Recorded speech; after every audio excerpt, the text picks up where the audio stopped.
Peace and blessings, people out there in YouTube land. Hare Krishna. Um, this video is kind of a response to Dr. Alim Bey. First of all, I'd like to thank you for dropping that timely information about the DNA and its connection to the number 8. And what you did was a great work of charity. First of all, by you appearing in my neighborhood, they say that when a great personality appears in your home, that's a very auspicious sign. And I take that as a sign that maybe it's my time to move on from the East Elmhurst section of Queens. That whatever work I was supposed to do there is wrapping up, or should I say I planted the seed and it's time to move on. So I'm expecting a change in my living situation real soon as far as my location and situation, my time, place, and my circumstance. I only say that because I have evidence, because it has happened before. Even, for those of you who know that I used to be in a homeless shelter for a little while. And another great, first of all, I'm the lowest of the low. I'm the fallen, okay? I'm the lowest. I'm the worm and stool. You know what I'm saying? I was only given this grace by my guru and my Krishna. That's it. That's the only reason I'm allowed to share this information with you. Of myself, I couldn't have done this. You know what I'm saying? So let's just get that out the way. But when I was in the shelter, a great soul appeared in the shelter. And when she appeared, I knew that whatever I was there for, it was time for me to go. And a little after that, I wound up leaving the shelter. So I'm saying that just by seeing Alim Bey in my neighborhood, you mostly only see entertainers pass through, because we have a long legacy in my neighborhood of entertainment. So it's mostly entertainment. Sometimes business people pass through. You might see a boxers. I saw Shane Mosley out there, because his ex lived out there, or whatever their situation was. But anyway, Alim Bey, that great work of charity you did, I want to tell you a little about charity first of all, or share with you about charity. Charity is of two natures. You have a material charity and you have spiritual charity.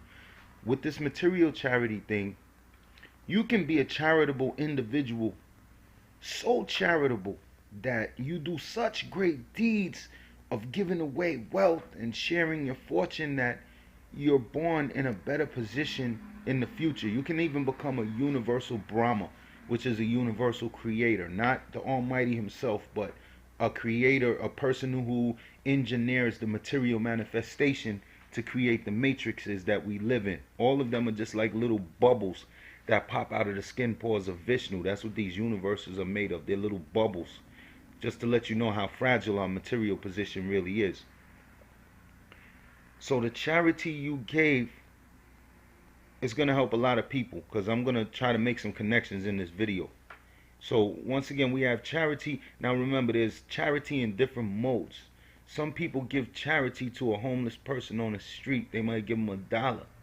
But I want you to be very careful when handing out material forms of charity, because you become responsible for what they do with that money. Believe it or not, a lot of people think they're not responsible, but here's another way to look at the situation. A person who kills a cow, a person who pays for the cow to be killed, and the person who eats the cow that is killed, all three of them are equally implicit in the murder of that cow, at which time at death they will be called upon to repay that debt. All right, so we have to be very careful when giving charity. If a person goes and smokes crack, after you gave them $5, you're partially responsible for that. With that in mind, it's important to understand also that spiritual charity, when a person gives spiritual charity at the right place, right time, right circumstance, something amazing happens. There is a ratio of 3,000 to 1 return on investment when dealing with transcendental spiritual matters. So understand that any spiritual transcendental charity that you give, you receive it back at a ratio of 3,000. All right, so I wanted to share, you did a very good thing. Now, charity There's an organization called ISKCON, or the International Society of Krishna Consciousness.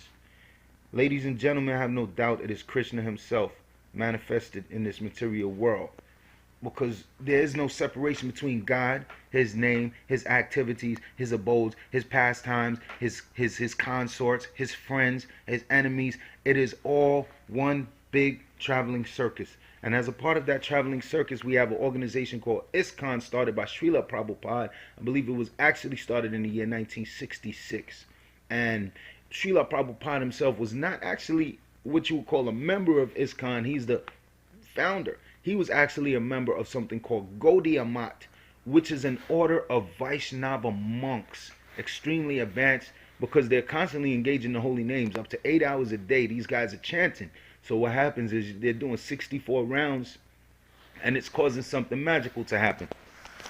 Why rounds? What is so magical about these rounds? Well, first of all, you have these prayer beads. These prayer beads are 108 beads. These beads are made of something special called Tulsi. I want you to research Tulsi. First of all, each one of these beads is a deity. Tulsi is a deity. The highest devotee there is Tulsi. Always at the feet, the lotus feet of Sri Sri Radha, Radha Kanta. So always at the lotus feet, these beads are deities. They must always be massaged and caressed. They should never fast. They should always be engaged in chanting the holy name. It is a chain of 360 degrees. And we know in the beginning was the thought. The thought was birth in the name of love. In the middle is the thought. The thought is living in the name of peace. And in the end, the thought will be death, and that will be in the name of happiness.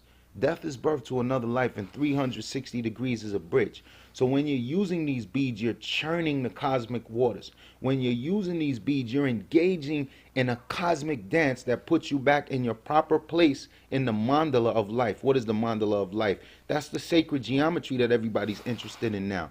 You were talking about the number 8. Well, what we have is Krishna exists or live. His abode is found located in a hexagonal structure, or a six-sided structure.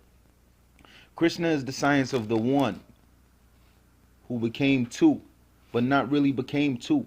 The two, or the second part of him, is actually his internal potency. That's Radha Krishna. So you always see his right leg wrapped over his left leg.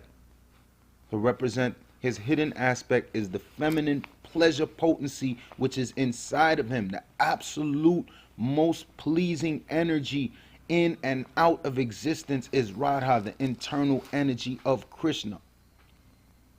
So it's the one who became two, who's actually still one, and they're inside of the middle of a lotus flower. Why? Because you have 8 gopis surrounding them.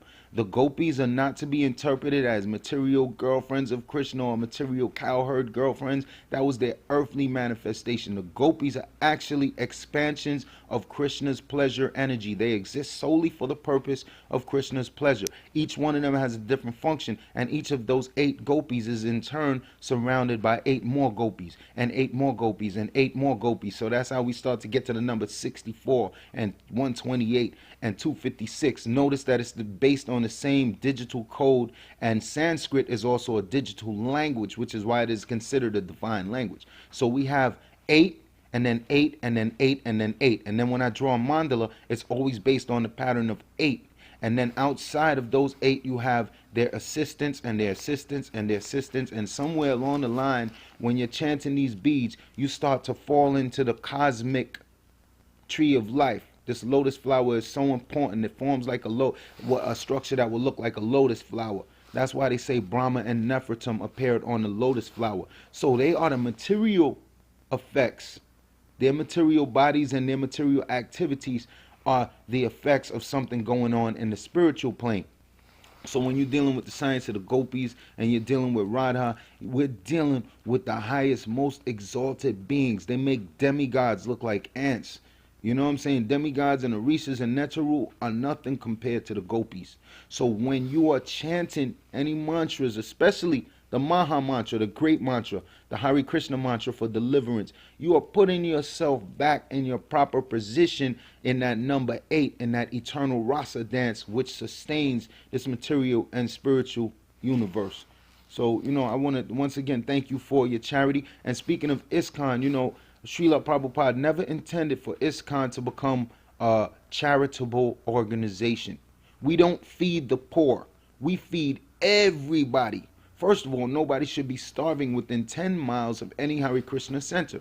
We feed them something called prasadam, which is spiritual food. It's holy. It's a literal material manifestation of the mercy of Krishna. And there's a whole science into prasadam. That could be another video by itself.